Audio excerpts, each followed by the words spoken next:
రాజశేఖర్ గారు చెప్పండి, మీకు ఈ విషయాల్లో బాగా అనుభవం ఉంది కదా, ఏమిటి పవన్ కళ్యాణ్ వైఖరి?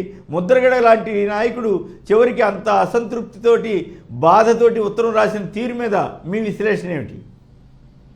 నమస్తే సార్, మీకు సహచర ప్యానలిస్టులకి అందరికీ వెరీ గుడ్ మార్నింగ్. అలాగే సాక్షి యాజమాన్యానికి, సాక్షి వీక్షకులందరికీ 15వ వార్షికోత్సవ గుడ్ విషెస్ అండి.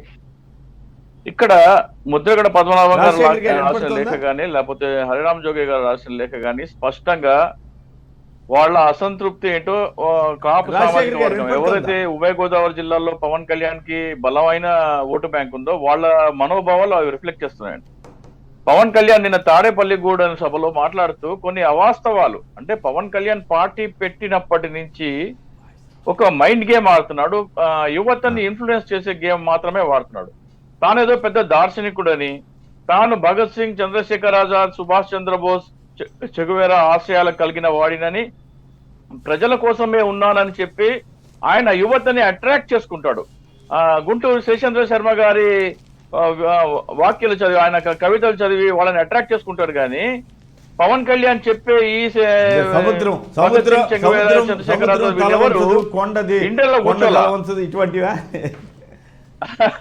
వీళ్ళెవరు ఇంట్లో కూర్చోలా, ప్రజల మధ్యలో ఉన్నారు. గత ఎన్నికలు జరిగి ఈ రోజుకి 1790 రోజులు అవుతుంటే పవన్ కళ్యాణ్ ఆంధ్రప్రదేశ్లో ఉన్నది 50 రోజులు మాత్రమే. మీ పార్టీ ఎలా బాగుపడుతుంది?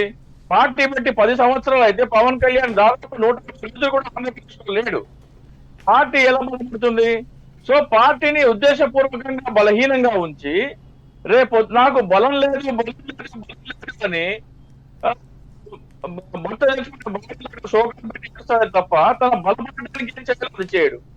ఆయన బలపడాలంటే ప్రజల మధ్యలో ఉండాలి, ప్రజల మధ్యలో ఉండడానికి ఆయన ఇష్టం ఉండదు. ఆయన కేవలం చంద్రబాబు నాయుడు స్క్రిప్ట్ చదివి అవసరం వచ్చినప్పుడల్లా ఆయనకి అనుకూలంగా మాట్లాడతాడు. అది ప్రత్యేకంగా ఉద్యమమే కానివ్వండి, ఏ అంశమైనా సరే పవన్ కళ్యాణ్ మాట్లాడారంటే అది చంద్రబాబు నాయుడు స్టాండ్ కి అనుకూలంగా ఉంటది. ఇది మనం చాలా సార్లు చూసాము. కావాలంటే దాన్ని స్పెషల్ షో చేద్దాము. నేను గంటాపరంగా రుజువు చేయగలను. పవన్ కళ్యాణ్ నడవడిక కానీ, పవన్ కళ్యాణ్ ప్రకటనలు కానీ చూస్తే జనసేన పార్టీ పవన్ కళ్యాణ్ కాదని, అది చంద్రబాబు నాయుడు పెట్టించిన పార్టీకి పవన్ కళ్యాణ్ కేవలం బినామీగా వ్యవహరిస్తున్నాడని కళ్ళకు కట్టినట్టు నేను ఎక్స్ప్లెయిన్ చేయగలను. ఇక పవన్ కళ్యాణ్ ఏమంటాడంటే, నిన్న మనకి బలం లేదు, ఒక్కొక్క నియోజకవర్గంలో 1000 నుంచి 1000 మంది కార్యకర్తలు కావాలి, మనకి ఎక్కడ అంటున్నారు. అంటే కార్యకర్తలని ఎంత నయవంచన చేస్తున్నాడో ఒక విషయం చెప్తాను. మీరు పొత్తు పెట్టుకున్నప్పుడు మీరేమంటున్నారు? తెలుగుదేశానికి నియోజకవర్గానికి 800 నుంచి 1000 దాకా బూత్ ఏజెంట్ ఉన్నారు, వాళ్ళు మనకి లేరు అంటున్నారు. పొత్తు పెట్టుకున్నప్పుడు బూత్ ఏజెంట్ మీకోసం పనిచేయాలి కదా. జనసేన ఓటర్లు తెలుగుదేశానికి ఓటు వేస్తున్నప్పుడు తెలుగుదేశం కాబట్టి జనసేన పనిచేయాలి కదా. అందుకే కదా పొత్తు పెట్టుకుని మీరు మనకి లేదు సీటు పొత్తు పెట్టుకుంటా ఉన్నారండి. అంటే కార్యకర్తలను ఎలా మభ్య పెడుతున్నారో, ఎలా నయవంచన చేస్తున్నారో ఇక్కడ స్పష్టంగా అర్థమవుతుంది. ఇంకోటి ఏమంటారు, నేను కామన్ సెన్స్ లేకుండా పవన్ కళ్యాణ్ ప్రసంగంలో కామన్ సెన్స్ లేదు. మీరు అన్నది కరెక్ట్ కదా. పొత్తున్నప్పుడు టీడీపీ వాళ్ళు ఓట్లు వేయాలి, జనసేన వాళ్ళు ఓట్లు వేయాలి. జనసేన వాళ్ళు టీడీపీకి వేయరు అంటున్నారు, టీడీపీ వాళ్ళు జనసేనకి వేయరు అంటున్నారు. ఆయనే చెబుతున్నాడు పైగా. అంటే ఇక్కడ ఆయన చెప్పిన కట్టుకథలన్నీ ప్రజలందరికీ అర్థమైపోతుంది, మెల్లిమెల్లిగా తేట తెల్లమవుతుంది. ఆయన మన ముద్రగడ గారు లేఖ రాస్తే మీరు లేఖలు రాయకండి, నాకు సలహా సూచనలు ఇవ్వకండి అంటున్నారు. సలహా సూచనలు ఎందుకు ఇవ్వకూడదంటే, సలహా మంచిదైతే అమలు చేయాలి, పార్టీ తనదైతే అమలు చేయొచ్చు. ఎవరో పార్టీకి నా బినామీగా ఉంటే ఆ సలహా పార్టీ బలపడే ఆలోచనని అమలు చేసే ఆయనకి స్వేచ్ఛ ఉండదు. ముద్రగడ గారు సలహా ఇచ్చారు, జోగి గారు సలహా ఇచ్చారు.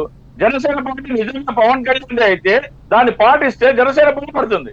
కానీ ఆ స్వేచ్ఛ పవన్ కళ్యాణ్ దగ్గర ఉందంటే లేదు. పార్టీ ఇది ఇలాంటి మనం చూస్తే ఎంత మంచి మంచి ఆలోచనలు ఇచ్చినా కానీ ఆయన అమలు చేయట్లేదంటే జనసేన పార్టీ బలపడటం పవన్ కళ్యాణ్కి ఇష్టం లేదు. పవన్ కళ్యాణ్ ఎందుకు ఇష్టం లేదు? ఆయన పార్టీ అంది కాదు. పవన్ కళ్యాణ్ 5 సంవత్సరాల్లో కేవలం 50 రోజులు ఎందుకున్నారు? ఆయన కేవలం ఒక బినామీ. ఆయన ఎప్పుడు చెప్తే అప్పుడు వెళ్ళొచ్చి ఏ ప్రసంగం రాసిస్తే అది వచ్చి మాట్లాడే అధికారం మాత్రమే ఆయనకు ఉన్నది. ఇవన్నీ చూసుకుంటే మనం బేరీజు వేసుకుంటే ముద్రగడ పద్మనాభం గారు కానీ జోగయ్య గారు కానీ వాళ్ళ ఆవేదన చెప్తున్నారే తప్ప ఇక్కడ పవన్ కళ్యాణ్ ఆచరణ ఎప్పటికీ ఉండదు. Pawan Kalyan only one side. మీరు నా సలహా సూచన చెప్పకండి, నేను అంటే చెప్పింది అమలు చేయండి. ఉంటే ముద్రగడ లేఖను మీరు చూసింటారు కదా సార్ కాదు, ముద్రగడ లేఖను మీరు చూశారు కదా, దాంట్లో హైలైట్స్ ఆయన చాలా వ్యంగ్యంగా రాసిన తీరు కానీ 80 సీట్లు కూడా అడగలేని పరిస్థితిని కానీ ఎవరో రాశారని కానీ వాటి మీద మీ అభిప్రాయం ఏంటి? ఆయన రాసిన లెటర్ మీద ఆయన ఎఫెక్ట్ ఏ రకంగా ఉండబోతోంది కాపు సామాజిక వర్గం మీద? ఇక్కడ ముద్రగడ పద్మనాభం గారు కాపు సామాజిక వర్గం జనసేన ఓటర్ల మనోభావాలను వ్యక్తపరుస్తున్నారు. ఆయన 100%. అంటే పవన్ కళ్యాణ్ ఓటర్స్ లో 2 రకమైన వ్యక్తులు ఉంటారండి. ఒకళ్ళేమో విచక్షణ, వివేకం, విజ్ఞత ఉపయోగించి లాజికల్ గా ఆలోచించి పవన్ కళ్యాణ్ మాట్లాడేదేంటి, వాస్తవాలేంటి, వీటి మధ్యలో పొంతన ఎందుకు లేదంటే పవన్ కళ్యాణ్ మనల్ని మోసం చేస్తున్నారు అనే ఆలోచనలో కొంతమంది ఉంటే, ఈ సినిమా ప్రభావం వల్ల సెలబ్రిటీ వర్షిప్ సిండ్రోమ్, అంటే తెలుగులో చెప్పాలంటే విశిష్ట వ్యక్తి పూజ మానసిక రోగం ప్రభావంలో కొంతమంది ఉన్నారు. వాళ్ళకి విచక్షణ ఉండదు, వివేకం ఉండదు, లాజికల్ థింకింగ్ ఉండదు, వాస్తవాలని బేరీజ్ వేసుకునే మానసిక శక్తి ఉండదు వాళ్ళకి. వాళ్ళు పవన్ కళ్యాణ్ ఏం చెప్తే అదే కరెక్ట్ అంటారు.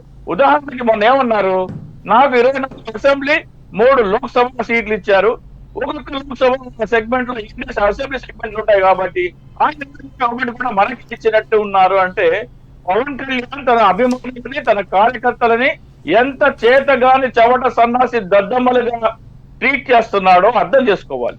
3 లోక్సభ స్థానాలు ఇస్తే ఆ 21 అసెంబ్లీ స్థానాలు కూడా జనసేన ఖాతాలకు వచ్చినట్టే అని అంతగా అంటే జన సైనికులు ఎంత చవట సన్నాసి దద్దమ్మల కింద లెక్కేస్తున్నాడో వాళ్ళు అర్థం చేసుకోవాలి. అంతకంటే ఇక కళ్ళకు కట్టినట్టు కనబడుతుంది ఆయన ఎంత నయవంచనా చేస్తున్నాడో అని. పవన్ కళ్యాణ్ ఇంకొక పాయింట్ చెప్పండి రాజశేఖర్ గారు ఒక్క పాయింట్ చెప్పండి. ఇప్పుడు చంద్రబాబు గారిని పోలీసులు అరెస్ట్ చేస్తే అవినీతి కేసులో ఈయన రోడ్డు మీద పడి దొర్లి నానా గోల చేశాడు కదా పవన్ కళ్యాణ్ గారు. మరి ముద్రగడ గారింటికి వస్తారని చెప్పి కబురు చేసి 2 సార్లు ఉత్తరాలు రాసి వస్తున్నామని చెప్పి కబురు చేసి చివరికి ఆయన్ని కలవకుండా మళ్ళీ చంద్రబాబు వెనకాలే తిరుగుతా ముద్రగడ గారిని ఎందుకు పవన్ కళ్యాణ్ అవమానిస్తున్నాడు? సరే అప్పుడు చంద్రబాబు ప్రభుత్వంలో ఆయన ముద్రగడ గారికి ఎదురైన హింస అవమానాన్ని అప్పుడు కనీసం పట్టించుకోలేదు. ఇప్పుడేదో జనసేన నాయకులు కొందరు రాజీ చేయటం ఏదో జరుగుతోంది కదా, అయినా కూడా ఎందుకు వెళ్ళలేదు? చంద్రబాబు వెనకాల ఎందుకు తిరుగుతున్నాడు? చంద్రబాబు దగ్గరే రోడ్డు మీద పడి ఎందుకు దొరలేడు? ఇక్కడ కనీసం మర్యాద కోసం కూడా కిర్లపూడి ఎందుకు వెళ్ళలేదు పవన్ కళ్యాణ్ గారు? ఇక్కడ కిర్లంపూడి విషయానికి వస్తే ముద్రగడ పద్మనాభం గారు పవన్ కళ్యాణ్ కలవాలని జనసేనలో నాయకులు ఆలోచిస్తూ ఉంటారండి. వాళ్ళు కృషి చేస్తూ ఉంటారు. పోయినసారి బహుశా బోలిశెట్టి సత్య వగేరా వాళ్ళు వెళ్ళారు. మొన్న ఏమో బోలిశెట్టి శ్రీనివాస్ తాడేపల్లిగూడెం అభ్యర్థి వెళ్ళారు. వాళ్ళు ఏమనుకుంటారు, జనసేన పార్టీ పవన్ కళ్యాణ్ ముద్రగడ జనసేనకు వస్తే జనసేన బలోపేతం అవుతుందనే భ్రమంలో వాళ్ళకుంటారు. వాళ్ళకి ఇంకా మద్దతు తొలగిందా లేకపోతే వాళ్ళకి ఇంకా అర్థం కాల. జనసేన పార్టీ పవన్ కళ్యాణ్ కానప్పుడు పవన్ కళ్యాణ్ ఎవరిని కలవకూడదు, ఎవరితో మాట్లాడకూడదు నిర్ణయించేది చంద్రబాబు నాయుడు. ఒక బినామీకి స్వేచ్ఛ ఉండదు. ఉదాహరణకి 2018లో పవన్ కళ్యాణ్ తుని వెళ్ళారు. రైల్లో విజయవాడ నుంచి తుని వెళ్తే అక్కడ చాలా ఏర్పాట్లు జరిగినాయి వాళ్ళిద్దరిని కలవడానికి. ఇదిగో పొద్దున్న పవన్ కళ్యాణ్ వచ్చేస్తున్నారని పవన్ కళ్యాణ్ కింద స్థాయి నాయకులు ఆయనతో మాట్లాడటము